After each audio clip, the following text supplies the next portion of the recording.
Hello and welcome to In Search of Purpose with Sal Hanvey.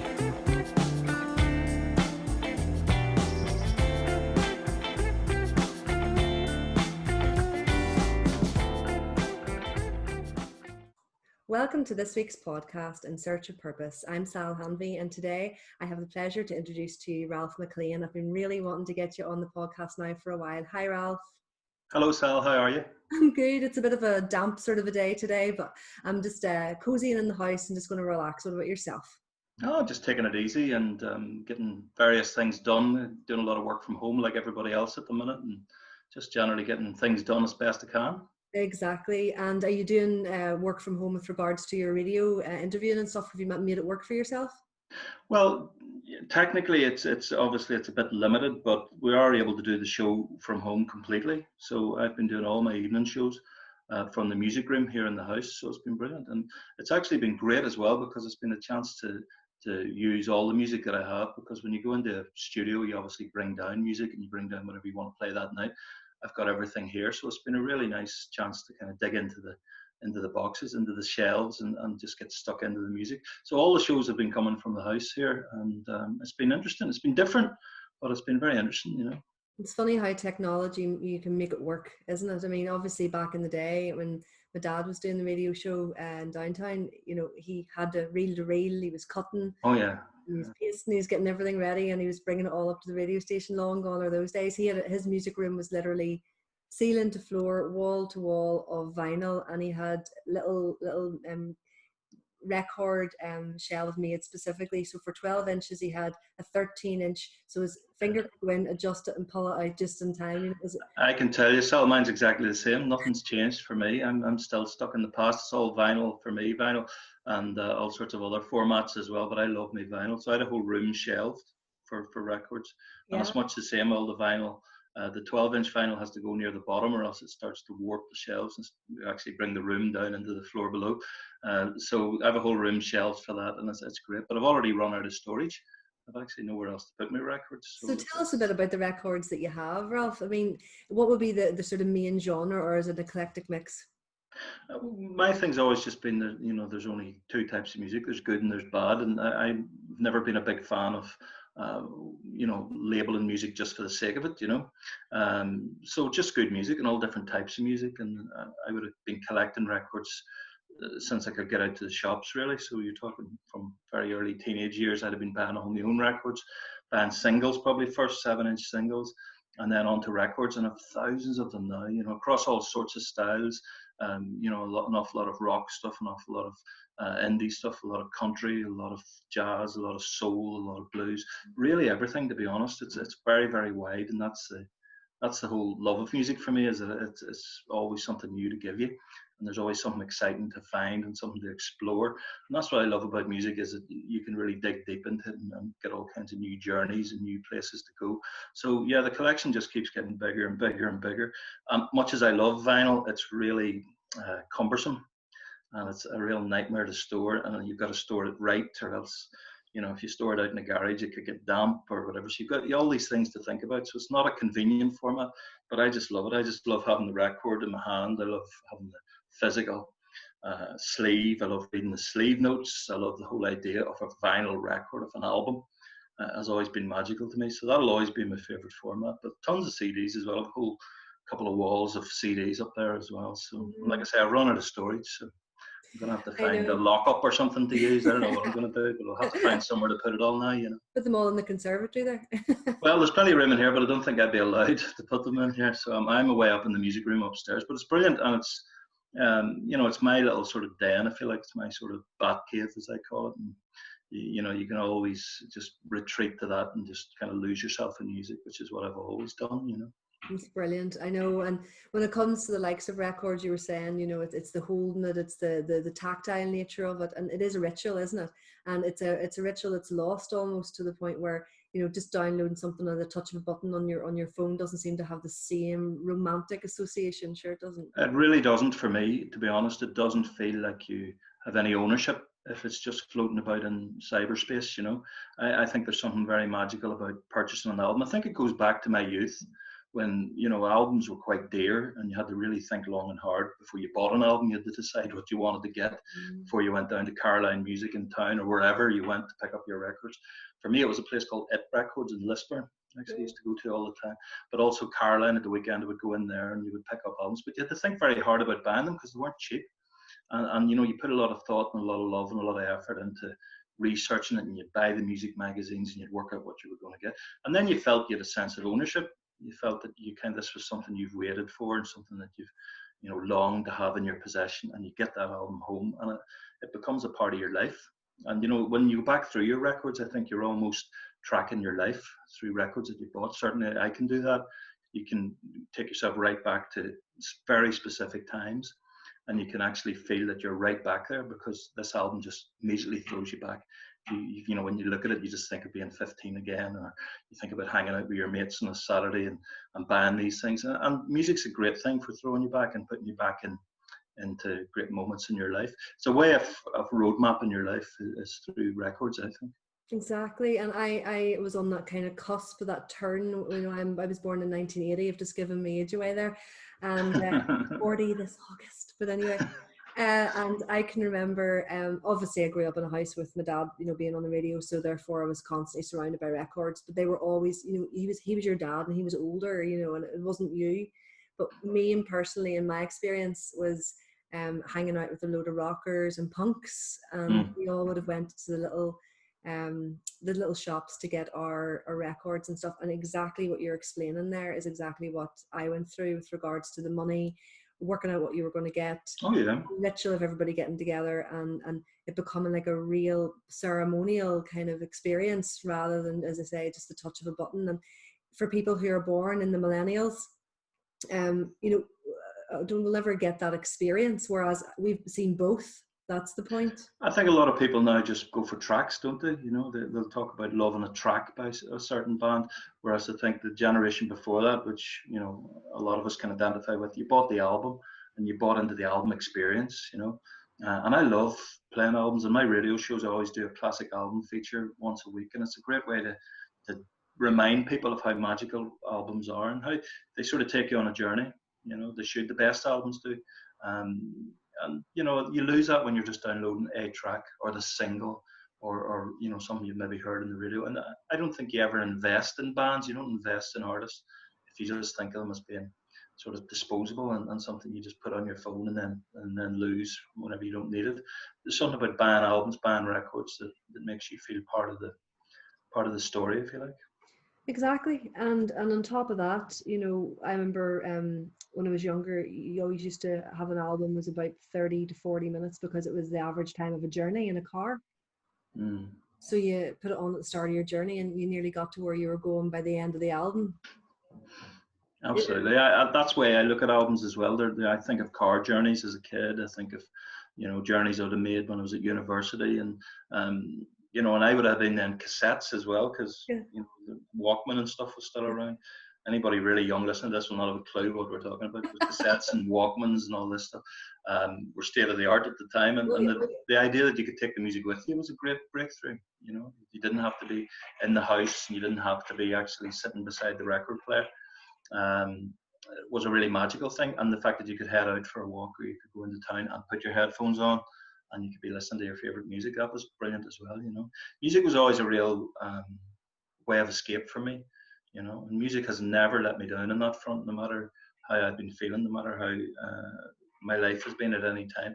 Music's always been very loyal. It's a very loyal friend. It's never let me down. It's always been there, and you know, that's what makes it magical for me. That's amazing. And something very special is that I can always call on it. And you know, it's not just to make you feel good.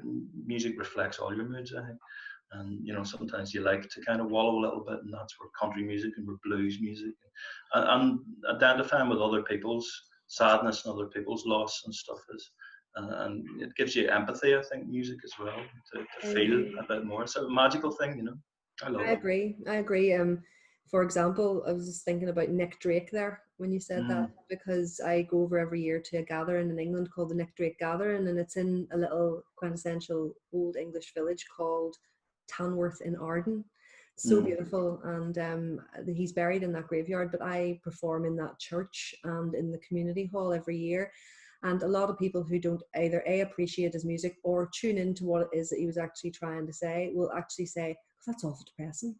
That music is awfully sad and depressing. But I think it depends on the person who's receiving it as to what they resonate with it. And to some who see it as depressing, I see it as the most uplifting, most beautiful experience to listen to Nick Drake. I mean, he was just a genius beyond his I think Nick Drake's a good example, because I think there's something about Nick Drake's early music that's incredibly uplifting. 5 Leaves Left, I think, is just a gorgeous album, you know, and it's incredibly uplifting. It's very autumnal sort of sound, and there's something really reflective and sort of magical about it. Now, I would admit, as Nick got towards the end of his short life, I think Pink Moon is a very hard album to listen to. I think it's very stark and very bare and very exposed, and his depression's very clear through it. Doesn't make it any less of an album, but I do find it tough as Nick's music goes on. It gets very, very bleak, I think, for Nick himself. And you can hear that in the records. But, you know, he's a good example of how people dismiss stuff as depressing. People tell you Leonard Cohen's depressing. I think Leonard Cohen's incredibly funny. He's one of the funniest writers I've ever listened to or read. He's a poet, obviously, first. I suppose you read Leonard Cohen. But, you know, people just to dismiss that as being, you know, boring or downbeat or depressing, they're missing so much. I know exactly. And Bob Dylan's hilarious at times, and I know, especially later Bob Dylan. The albums he's been releasing in the last 20 years are full of great one-liners and full of great throwaway lines, and yet everybody thinks of him as being quite dour and quite sort of, you know, deep, and you need to really give yourself over to that music. Actually, a lot of it is great throwaway one-liners and fun, you know. So people who think of as being really bleak and dark are actually often, you know, it's the lightest music you can find. I know, totally agree with you. And you know, it's 100% agree. And when it comes to the likes of Nick Drake, for example, that Pink Moon album, I'm just thinking it was an acoustic album, so there was no accompaniments whatsoever. There's no strings, there's no Robert Kirby strings, so it doesn't have the kind of uplifting quality. And it is a man coming towards the end of his life, I think, as well, which in retrospect you can hear. You know, and it's sometimes hard to listen to. I find that with a lot of artists who have had problems and issues and perhaps died very young, sometimes their music can be very tough to listen to as well, you know. Yeah, I totally agree with you. I mean, but then the other side of it, I think my other favorite artist, godfather and godmother of music, would be Nick Drake and Joni Mitchell. Who are yours? Oh, Godfather. Oh, that's a good question, actually. There's so many different styles of music that I love. It's difficult for me to pick any one individual out. I've always been a huge fan of Elvis. I think if you come from Ireland at all, you always have to mention Elvis. We have a mad love affair with Elvis that I think is almost special. I listened to your Graceland interview when you went there. Yeah, I wanted to make a documentary once about Ireland's love affair with Elvis. I wanted to call it The King and Us. And it was just be about this passion that we have here for the work of Elvis. And it's because it touches on a lot of the stuff that is deeply enrooted in Irish music, gospel and the kind of forlorn quality of the blues and stuff, and country, and Elvis did country better than most. So I've always loved Elvis, but I'm a massive Beatles fan. I love the classics, you know. I love the stuff you need to have as building blocks for if you're a music lover. If you're a music lover and don't appreciate the Fab Four, you're missing out on a massive section of music, I think. I was celebrating Charlie Rich on the radio just the other night as well. Charlie Rich, the Silver Fox, kind of a Silver Fox Elvis, you would call him. So there's so many people that I love dearly and love to celebrate, but I like to keep it as wide as possible, styles wise and sounds wise. You know, I always say there is only good and bad music, but it's all soul music, I would argue, really. So I suppose soul is what it comes back to, and by that I mean I would view Nick Drake as soul music alongside James Brown. You know, people get very tight about definitions, and they always say soul music is this and this and this. Soul music's anything that touches your soul, you know. And I think wasn't it Woody Guthrie said that it's all folk music, you know. If it's played for the folks, it's folk music. Well, that's right. You know, there's a much wider sense to these words than just purely one style of music. So yeah, it's all folk and it's all soul, and as long as it has soul, then I'm willing to get on board and I'm willing to promote it support it, you know. Exactly. And, you know, for some people who are actually listening or watching this today, Ralph, can you just give a wee brief outline of what it is that you actually do with regards to broadcasting and sort of programs that you have? Well, for the last, and I suppose you might be talking maybe nearly 3 decades now, I've been presenting radio shows for the BBC, for BBC Radio Ulster, and I've been presenting television shows down those years as well. But the main body of work would be radio, and it would be specialist radio, really. That's what I would, I suppose, be known for, is specialist radio. So I present a country show, which is on every Thursday night, and then I have a show called Rock and Soul, which is very wide variety of music. That's on a Wednesday night, and then on Tuesday I have a show which supports local music, supports Irish music, called Local Voices. So it's across those different kind of genres that I would have worked in the last 3 decades, and very fortunate to have that outlet. There's not many platforms now for that range of music, and it's very rare that a presenter is allowed to have that wide range of music. Normally you present one type of thing, and that's all you're allowed to do. I have a great wide remit from the BBC, and it's terrific, and it means I can, you know, I can play James Brown, and I can play Sturgill Simpson, you know, in the same breath, and that's brilliant. I think it's important to keep that, and also to provide a platform for local music, which is very important, because that's harder and harder to find as well. So there's not very many platforms for Irish music really on radio, on national radio. Harder and harder to find. Everything becomes very formatted, everything becomes very playlisted, and that's sad, I think, because people starting out making their own music in their houses, and people have been doing that particularly through lockdown and particularly through the pandemic. You know, they've got to get that music out somewhere, and I think it's a great thing that the BBC, at least through my show, gives people a platform. So that's what I do. I present radio shows. I produce the radio shows as well. I have my own company, McLean Media, and I've made shows for Radio 2, and I've got to produce people like Bob Harris, which was a thrill, because when I was growing up listening to Whispering Bob Harris, he was just the man, you know. He was the guy in the old grey whistle test, and he was a cool guy. So I've managed to make documentaries for Radio 2 on the history of country music, and for 6 Music, I have a series of documentaries I had on BBC Radio 6, and I just keep working and keep doing different things. And I write as well. My dad, God rest his soul, used to always say everything's writing, and he's completely correct.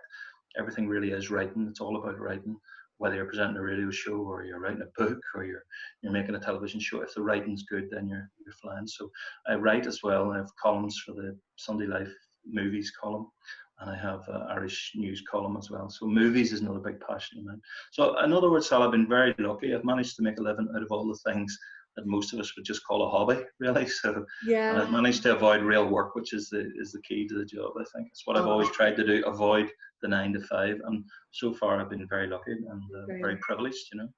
Well, yes, and I don't think it's all luck and privilege. I think it's also a lot of talent on your part, because obviously, you know, I'll tell you a little story that you don't know, is that on a Friday night after a long week at work, every week for many, many years, I used to live down in Torella near Downpatrick, and it was a little house in the country in the middle of nowhere, 4 miles from any shop. And I would come home after work on a Friday evening, and I would have put on your country show, and honestly, it started my weekend amazingly. And I'd make my dinner and have my glass of wine, and I can remember the lighting. I'm one of these people that likes all twinkly lights. I don't like a big overhead light, never have. The big light. I like all the turn the big light off. Turn the big light off, and at all these wee lights. And I used to put your comedy show on, and it's amazing. I absolutely love the style of the show, because I'm not a fan of country music, Irish country music. You know, I grew up in a house with my dad and my mum absolutely loving it, and you know, your head's turned with the amount of it, and it drove me mad, to the point I never thought, you know, if my mum says, "Oh, you'd be good, you know, maybe singing some country music," I would say, "No way, I would never want to sing that." But whenever you've got your show on, and there's like amazing harmonies and bluegrass notes coming in and different bits like that, you know, the harmonies are obviously amazing in the bluegrass combined with the country and stuff, and it's very warming, very eclectic, very open, and also very soothing. Like, your show's really soothing. So well, that's very kind. Thank you very much. It's very kind to say. You know, when you're doing specialist music, you create almost a wee community, which is what's lovely about it. I think it's, you know, I have presented daytime shows, I presented morning shows, and sat in for Jerry Anderson in the past for months at a time as well. Those are all very different types of shows, and you get very different type of feedback. But when you're doing a specialist show like the country show, for example, that you're talking about, it's brilliant. The feedback you get is from fellow music lovers, and that's an amazingly enriching thing, because, you know, when you're doing a daytime show, you get people phoning about anything, something that's in the news or something, you know, that's happened to them today in their car. But when you've got a specialist music show, people want to phone you and they want to talk about Willie Nelson, you know, and they want to talk about seeing Willie Nelson or such and such a record from Willie Nelson. And that's brilliant, because that's exactly what I want to do. So it's almost like you've created a little community. And it's funny you say that you would have listened on the Friday night, because they moved the country show to a Thursday night 6 months ago. And I have loads of people who contact me and say that they don't feel the weekend has started. They started too early, because they were always used to a Friday, and they would have a glass of wine or something. And actually several people said to me recently there that they have been on BBC Sounds. You can obviously listen again to all the programs for 30 days, and they wait until Friday night to listen to the Thursday program at the same time. So they listen at whatever it used to be, 8 o'clock, and they do that still on a Friday thanks to BBC Sounds. So it's a lovely little community. And, you know, one of the great things about music for me, and one of the things about music that I'm passionate about, and one of the things I think that we are pining for in society, and I think we all need so much, is community. And it's something that's been hacked away at down the years through various political regimes and whatever. But I think we all pine to belong somehow to a community of like-minded, good people. And, you know, radio creates communities.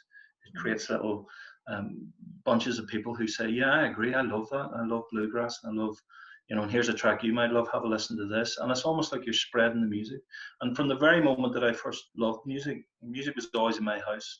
My mother, God rest her soul, was a church organist, so we always had music in the house, and I always loved music, and the radio was always on. But my thing, once I got into music, was about passing it on. You know, I'm one of those people who would have made, again, this is an archaic thing from years ago, I'd have made tapes for people, for friends. I don't know how people do that now. Do they make Spotify playlists or something? I don't know. I think so. No, there's that, but it's not the same. I used to make little covers and everything for them. I know, and you'd write it on the inside. And you would spend ages getting it right, and you would change the track listing about it, and you'd make these for your friends and everybody. And I've always had that about, if I hear a good piece of music, I want to pass it on. And music's about passing it on. I think that's the trick to music, is to keep its magic going, is to keep passing it on to more people and more generations, and creating a community where this magic can live. And it's a magical thing. Music's a magical power to heal. Look at the power that music has, you know, in terms of people who are sick, or people who with Alzheimer's, for example. I know, yeah. The power that music has, ahead of all sorts of other art forms. Music sort of touches the soul directly. I think that's fascinating, and I think that's another thing I love about it, is that magical quality. You almost don't want to analyze it too much, because, you know, you don't want it to lose that sparkle, and music has that. And the ability to bring people together is something we really need. And, you know, specialist music things are never going to be massive audiences, but it's a lovely community of like-minded people, and that's rare these days, and it's something we can all hold on to, I hope, you know. Exactly. And even you saying about the Alzheimer's aspect, my uncle used to be in a nursing home, and when he was there, I used to go Christmas and play guitar and sing for all the residents of the nursing home. And there was this man who was there, and he forgot that he played the accordion until I played the guitar. So they were all in this room, and they were listening to me, and I could hear him calling the nurse over, or the lady who worked there. And he got her to bring him down to his room, and I was wondering what was going on, but I played on anyway because it's activity. And didn't he come back down with this accordion that he had in the wardrobe in the nursing home that he'd never taken out in the 10 years that he was there? And he played along with me, and I could hardly keep it together with tears of happiness, you know, of this, like, you know, he wasn't even playing along with me, but that didn't matter. You know, it's expression, and you know, I can't remember who originally said it, but it's certainly true, is that music goes directly to the heart. You know, other art forms, I think you have to assimilate, and you have to think about what it means to you. Music touches you immediately, or doesn't touch you. You know, it comes and goes, and you like something, you don't like something. But that's what's magic about it, is you don't have to filter it through anything. You know, you hear a piece of music and you're moved by it. Quite often, and I'm sure you get this as a musician as well, quite often I'll hear a melody and I'll be in tears. And it's only a melody, You know, something will have struck you about the chords and the progression of chords, and you find yourself crying, or you find yourself suddenly happy. And that's music. You know, it's much harder to get that through other art forms. You have to look at a piece of art on a wall, and you have to think about why you like it, and you know, you analyze it. Music just hits you, you know, and like Bob Marley says, you know, it hits you and you feel no pain. So it's a great thing. Music is the great thing, I think. I'm a huge what's the word? Not even, it's not mystical. It's just I'm a huge admirer of what music does. I've seen it. I've seen people with Alzheimer's have moments of real clarity through music. That's incredible. You know, music's an amazing thing, and to be able to pass it on, and call that a job, that's something. I've got away with it quite well. You know? It's brilliant. And I think as well, when it comes to like minor chords and major chords, I would be the sort of person that would resonate more so with the minor stuff. I like my minor chords, yeah.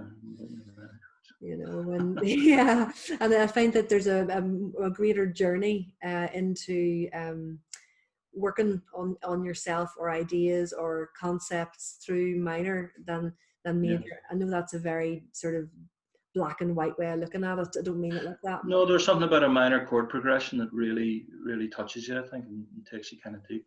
And you know, I love country music and things for lots of reasons, and blues for lots of reasons. But there's something about going deep with the kind of minor chords that really resonates, you know. And I noticed that you did that a lot especially when I remember those Friday nights. And listening to the show, you know, you have a way of... A lot of sad songs is what you're saying, yeah. I would call them contemplative listening. Tears in the Beer country songs, you know. There's something in the Celtic makeup that loves sadness, like that loves exploring sadness, and through sadness you can get all kinds of happiness as well, through dealing with the, you know, the darker emotions. So yeah, country music taps into that sadness thing very well, very astutely, you know, and it taps into some modern country still has elements of old Irish music, and has elements of old music from here, and the sadness and the lilts and the refrains that you hear in country music quite often come back to here. I did a documentary last year for television called Rock and Roll Highway with a guy called Ricky Warwick. Ricky's the lead singer in Black Star Riders, and we went all over the States. I mean, it was an amazing privilege to get to do this trip, and it was to trace the old hymns and the old songs from Ireland and Scotland and how they influenced modern popular music. And we got to go to Patsy Cline's house in Virginia, and we got to go to Tupelo, where Elvis was born. We got to go to the shack, the little shotgun shack in Tupelo, where Elvis was born. It was incredible. Do you know why they call them shotgun shacks, Sam? No. If you fired a shotgun through the front door, it would go out the back immediately. There's nothing in between. They're literally a room. Shotgun shacks. So so Tupelo, I went to Elvis's birthplace in Tupelo with Ricky. We spoke to Patsy Cline's daughter and talked about the old songs that she would have loved from Ireland. And it's incredible how small the world can be through music. You can connect stuff up, and it was a real privilege to do that. And we ended up at the Joshua Tree in California, where Ricky now lives and works in California. And little journeys like that remind you how music is the universal language. No matter where you are in the world, if you play a song in a bar, you play a song anywhere, people react to it, and you know, that's fascinating. It is amazing. The music is a universal thing. I have listeners from all over the world, and you know, I find that incredible. I still find it amazing that, you know, you can play a song, and I say a song in a studio in Belfast, but I haven't been in the studio for weeks, in a house here in Northern Ireland, and somebody in Alaska will be sitting, you know, in a fish shop. Somebody tweeted from a fish shop, and they listen in this where they fry fish in Alaska. And I find that amazing. That's people listening to music that's coming out of here, and they're hearing it all around the world. And well, it's funny, on Spotify, my album is on Spotify, and it says I have a follower from Mexico. You see, that means if you're ever stuck in Mexico, you've always got somebody to call on, you know, in your little community of friends and fans. It's lovely to know that people out there are much the same, you know, and that people feel sadness, and people want to feel they can escape through music, and people, no matter where they are, no matter what the community is, no matter what the society is, music's always there for all of them, you know. It's a fascinating thing, and it never stops giving as well. There's always tons of new stuff to explore, new stuff to find. Not even just new release stuff. You'll always go down a rabbit hole. You'll get into you know, the Walker Brothers, and you'll find out about Scott Walker, and then you'll find out about his mad soundtracks, and then you'll find out about his crazy avant-garde stuff. And there's always new avenues to explore in music. I know, Amazing. and it's the sort of thing I look at like an analogy in relating to food, because it's an ingredient, you know, and all the instruments are the different components to a meal and a dish and an experience. So because I'm a really big foodie as well, I often look at food and music the same way, that you're never done with You'll so many never be done. ideas and music from the past, and traditions and cultures and heritage and genres and types of food and types of music. It's all very, very similar. But I am very jealous about you going off to America and doing that. Well, that was a dream trip, really. Exploration. I mean, I was in Florida years ago, and I was on the Amtrak coming up. I was gigging actually in a lot of bars up and down the East Coast, and I was down in Tampa. Didn't particularly like Tampa. I think it was just too warm. It was hurricane season. It was very sticky and very humid, and it was just awful. But when we got the Amtrak back up to through Virginia back up to New York, it stopped off and stuff. But there was a magazine, and like a Amtrak magazine, you know, on the train, and it had a picture on the front cover of all these people in little squares, and what do all these people have in common? And you know, you just think, I can't remember who they were, okay, because so long ago, but it was, how on earth could that person have anything to do with that person? And what would that person ever have in common with that person? But what they actually all had in common was that they were all from Ulster Scot descent. Yeah. Right? And we looked at the Appalachians and, you know, the similarity between the flat tap dancing and the Irish dancing with regards to the timing. It's just the positioning is different, but the timing structure is the same of the dance, with the Appalachian and bluegrass and the Irish music. And I find that really fascinating, because the term at that point, redneck, came from the Ulster Scots of burning the neck. Don't know if you knew that. That's right, yeah. We give so much, you know. I mean, I don't think there's a danger, and I suppose we were in danger on that documentary of doing that as well, of overstating the importance of the Irish and the Scottish and what have you, because it's a melting pot. American roots music is a melting pot of countries, you know, who've thrown stuff into the mix all over the world, really. That's what America is. But the Scottish and Irish element is vast, absolutely vast. When we were in the Shenandoah Valley, I mean, when we were looking out at that, and they were filming shots of it on various sort of cameras that they were using and stuff, it was absolutely amazing, because to me it looked like Northern Ireland. It was very similar, you know. You could see why the settlers had actually arrived, and they thought, well, this is a bit like home, you know. I could settle here, obviously on a much bigger scale, much bigger vista, but absolutely brilliant, you know. And when it comes to the journalistic side of things, with the papers, the Irish News and the Sunday Times, isn't it? The Sunday Life. It was sort of cult movies and things like that. Cult movies, again, you know, and anybody listening to this, anybody watching this will probably think, oh, all he does is stuff he would have done as a kid anyway, but it's sort of true, especially with cult movies. It's all classic movies and vintage movies and movies that would have fallen through the cracks a little bit. So lots of old mad horror and crazy European films that, you know, have a specialist appeal. But I just love them. I can just lose myself in those movies as well. So I get to celebrate those. And for the Sunday Life, I do the big movie releases of the week as well. So like a big kid, I get to do movies and music. So, well, with regards to the movie aspect and the magazines and then the paper, it's very much a case of, you know, the Spartacus. I was reading about that one that you'd written about a couple of months ago, and Michael Douglas, isn't it? Kirk Douglas, yeah. Got the Douglases there. You know, still a Douglas. Yeah. Honestly, I'm the sort of person that if I said I watched a movie and I said it wasn't De Niro brilliant in that, they would say no, that wasn't De Niro, that was Al Pacino. I mean, that's the way I am when it comes to names of people, and it's a funny thing I've got going. But anyway, I am going to watch that based on your. Well, that's great, because much like the music thing that I was talking about, it's all about passing it on, and you want people. If you see something great and you hear something great, you want other people to hear it as well. You think it's only fair that it should be passed on. And a lot of those older, more cult movies that I would cover, and one obviously Spartacus, a huge movie, but other cult movies that I would cover do fall between the cracks and people might not know about them. So it's a great chance to, you know, say to people, have you heard of this? Have a listen to this, have a watch of this. And that's sort of what I do both with music and with movies, is, you know, just provide a platform, hopefully, for really good stuff. to get out to as many new people as possible. It's great, you know. And Yeah. you get the odd magical thing, like doing that American trip, which all my life I've wanted to do. I've been to the States a lot of times for various things, for various programs and things, but I've never done a road trip like that. So, you know, occasionally you get to do something which is like a dream come true. Have you ever been to Nashville, Sam? Have you ever done Nashville? No, I actually was, because I'm turning 40 in August, me and my partner Jack were due to go to NASCAR in Tennessee in September, and Nashville to the biggest country music festival it's in Bristol. Yeah, absolutely. Tennessee. And we were going to go to that in September for my birthday, but we're not going now. No, everything off. You'd love Nashville. You'd love Tennessee. I always feel very at home when I'm over there in Nashville. There's a real sense of your connection with people from home.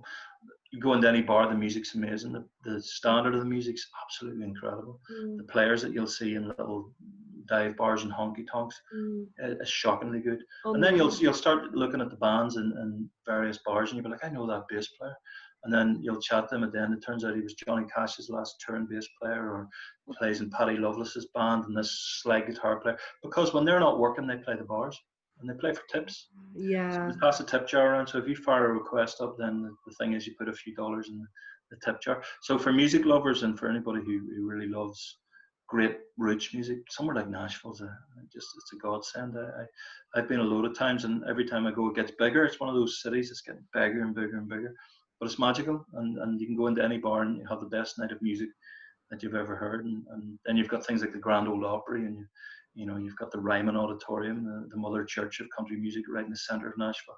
Brilliant place, and couldn't recommend it highly enough. And I like to make a pilgrimage. You know, if you love music so much, you like to go to places where stuff was recorded, and you can go to the old studios. You can go to RCA studios, where Elvis and the Everleys and Dolly Parton. Yeah, did you go to Dollywood? Dollywood is it? I haven't done Dollywood. That's on my list. I've interviewed Dolly a few times. Amazing. How was that? Yeah. I interviewed Dolly in her own private chapel, so in Nashville. She has a chapel in her studio, and I interviewed her in the chapel, stained glass windows and everything. Wow. So it's a small thing, but she was lovely and really, really nice. They always say don't meet your heroes, but she was incredible, you know, and an amazing woman. And it was a radio interview, but she was full Dolly. She doesn't do anything else but full Dolly. I can imagine. I can totally imagine. Doing radio interviews that day, but she was full Dolly. Full Dolly. She was brilliant. So been very fortunate to interview people like that, and you know, people who I would have bought records by and collected records by for years and years and years. So very fortunate and very lucky down the years, and long may it continue, you know, and hopefully get a few more trips to America. Well, fingers crossed. I mean, sounds amazing. I actually share a passion with you with regards to the cult movie side of things. My degree was broadcast journalism, but I also did a bit on movie analysis from Natural Born Killers. Very good, very good. And when you say that you're a big kid in the sense of like loving music and movies and being able to actually, you know, have it as a career. My parents owned a video shop in the 80s, so we had an independent. She had a kid in a candy shop there, and you just get all the films.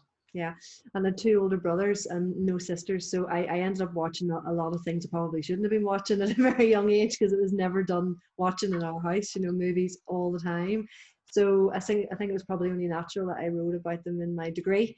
And cult movies, and American cult movies specifically, were a big thing for me. And I wrote my dissertation on the glorification, glamorization of crime and violence in America in the early 90s. Sounds like my kind of dissertation. I did media studies at university, and my dissertation was on a television series called The Avengers. Yeah. A 1960s television series. It was called Avenging the Empire, Images of the Empire in British television of the 1960s. Yeah. So I also did a kind of cult-related degree. I did media studies and history. Yeah, brilliant. At Coleraine. So, you know, if you can keep doing the things you love for as long as possible, I think it's a victory. Every day is a victory. For me, if I'm not, you know, working in a trench. I did, I think, one summer on a building site in Glasgow. A friend of mine, good friend of mine in Glasgow, I went to university with, and went over to his place in Glasgow, and we did a building site job for a summer when I was like 19. And that's when I made a very strict vow with myself: if I can get away with not doing proper manual labor ever again, I will, because that was proper work. That was shifting breeze blocks and lifting huge amounts and huge weights of things pointlessly on a building site. And I thought, if I ever have to do this again, I really hope I don't. And if I ever do, I'll know that there's an escape, and music is an escape. So sometimes doing a proper job like that, it gives you a bit of perspective on what you do, and playing records on the radio and interviewing Dolly Parton and chatting to yourself. It's not real work, not compared to the boys. Well, that's the modesty in you, in the sense that everyone who knows you and listens to you and watches you will know that you're doing an amazing job in what it is that you're sharing and giving, and it's amazing. And when it comes to a moment in your career that's been a pinnacle moment for you to recognize, this is why I'm doing what I'm doing, have you got one of those moments? I'm sure you have a few, Ralph. I don't know. I mean, certainly that American road trip, that rock and roll highway, I think when I found myself standing in the shop where Elvis bought his first guitar in Tupelo, it's called Tupelo Hardware Store, and standing there at the very till, at the very shop, it hasn't really changed since the 50s.